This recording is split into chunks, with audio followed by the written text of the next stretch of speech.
വരാനിരിക്കുന്ന ലോക്സഭാ തെരഞ്ഞെടുപ്പ് നിർണായകമാണ്. BJPയെ തറപറ്റിക്കേണ്ടത് അനിവാര്യവുമാണ്.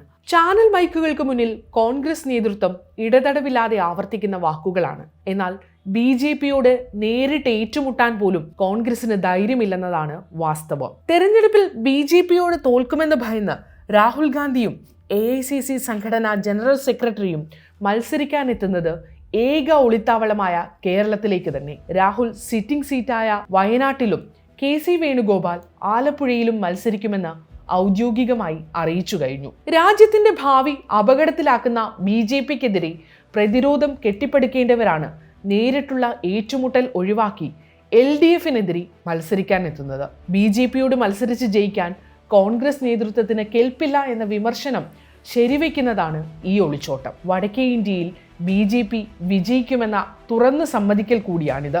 രാജസ്ഥാനിൽ നിന്നുള്ള രാജ്യസഭാംഗമായ KC വേണുഗോപാൽ എന്തിന് ആലപ്പുഴയിൽ മത്സരിക്കാൻ എത്തുന്നു എന്ന ചോദ്യം കോൺഗ്രസിൽ തന്നെ ശക്തമാകുന്നുണ്ട്. സംഘടനാ ചുമതലയുള്ള ജനറൽ സെക്രട്ടറി എന്ന നിലയിൽ തെരഞ്ഞെടുപ്പിൽ സംഘടനയെ ചലിപ്പിക്കേണ്ട രാഷ്ട്രീയ ദൗത്യം ഏറ്റെടുക്കാത്തതിലാണ് അമർഷം. എന്നാൽ സംഘടനയെ നയിക്കുന്നതിൽ വേണുഗോപാൽ പരാജയമാണെന്ന ആക്ഷേപം കോൺഗ്രസിൽ ഒരു വിഭാഗത്തിന് നേരത്തെയുണ്ട്. അദ്ദേഹം സംഘടനാ ചുമതല ഏറ്റെടുത്ത ശേഷമുള്ള തെരഞ്ഞെടുപ്പുകളിൽ കോൺഗ്രസ് തുടർച്ചയായി തോറ്റതാണ് ചരിത്രം. വേണുഗോപാൽ നേരിട്ട 31 നിയമസഭാ തെരഞ്ഞെടുപ്പിൽ 26ലും കോൺഗ്രസ് തോറ്റു. 2020 ജൂണിലാണ് വേണുഗോപാൽ രാജസ്ഥാനിൽ നിന്ന് രാജ്യസഭയിലേക്ക് തെരഞ്ഞെടുക്കപ്പെട്ടത്. 2026 വരെ കാലാവധിയുണ്ട്. 2 വർഷത്തിലേറെ MP ആയി തുടരാമെന്നിരിക്കെയാണ് മത്സരിക്കാൻ ഇറങ്ങുന്നത്. വോട്ടെടുപ്പ് പൂർത്തിയാകും വരെ വേണുഗോപാലിന് ആലപ്പുഴയിൽ കേന്ദ്രീകരിക്കേണ്ടി വരും.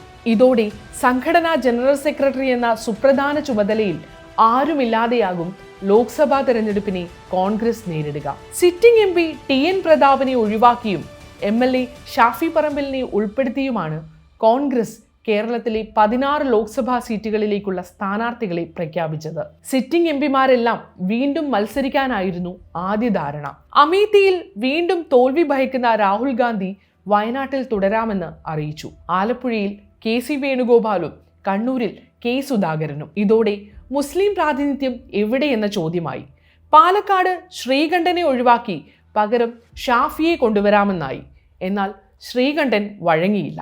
ഈ സാഹചര്യത്തിൽ മുസ്ലിം സ്ഥാനാർത്ഥിയെ വെക്കാൻ വടകരയിൽ മാത്രമേ സാധിക്കൂ. ഷാഫിക്ക് നിയമസഭയിൽ തുടരാനാണ് താല്പര്യം. തന്റെ പ്രതിഷേധം അടുത്ത നേതാക്കളോട് ഷാഫി പങ്കുവെക്കുകയും ചെയ്തു. ഇതോടെയാണ് തൃശൂരിൽ നിന്ന് TN പ്രതാപനെ വലിച്ച് K മുരളീധരനെ ഇറക്കുമതി ചെയ്തത്. വടകരയിലേക്ക് ഷാഫിയുടെയും T സിദ്ദിഖിന്റെയും പേരുകൾ പരിഗണിച്ചു. സിദ്ദിഖ് മത്സരത്തിന് വിസമ്മതിച്ചതോടെ ഷാഫിയെ നിർബന്ധിച്ച് രംഗത്തിറക്കുകയായിരുന്നു. വടകരയിൽ നിന്ന് മുരളീധരനെ മാറ്റിയതിൽ മുസ്ലിം ലീഗ് അതൃപ്തരാണ്. സ്ഥാനാർത്ഥി പ്രഖ്യാപനം നീണ്ടത് കടുത്ത ആശയക്കുഴപ്പത്തിലേക്ക് പാർട്ടിയെ തള്ളിവിട്ടെന്നാണ് K മുരളീധരനും മുതിർന്ന നേതാക്കളും അഭിപ്രായപ്പെടുന്നത്. ആയിരക്കണക്കിന് ബോർഡുകളും പോസ്റ്ററുകളുമാണ് വടകരയിലും തൃശൂരിലും സ്ഥാപിച്ചത്. ചുവരെഴുത്തുകളും പൂർത്തിയായിരുന്നു. KPCC പ്രസിഡന്റായിരിക്കെ K സുധാകരനെ കണ്ണൂരിൽ നിർബന്ധിച്ചു മത്സരിപ്പിക്കുന്നതിന് പിന്നിൽ KC വേണുഗോപാലിന്റെയും VD സതീശന്റെയും ഒതുക്കൽ രാഷ്ട്രീയമാണെന്ന ആക്ഷേപവും ശക്തമാണ്. തെരഞ്ഞെടുപ്പിൽ മത്സരിക്കാനില്ലെന്ന് ആവർത്തിച്ചു പറഞ്ഞ സുധാകരന്റെ കണക്കുകൂട്ടലുകൾ തിരിച്ചറിഞ്ഞ മറുതന്ത്രം കൂടിയാണിത്.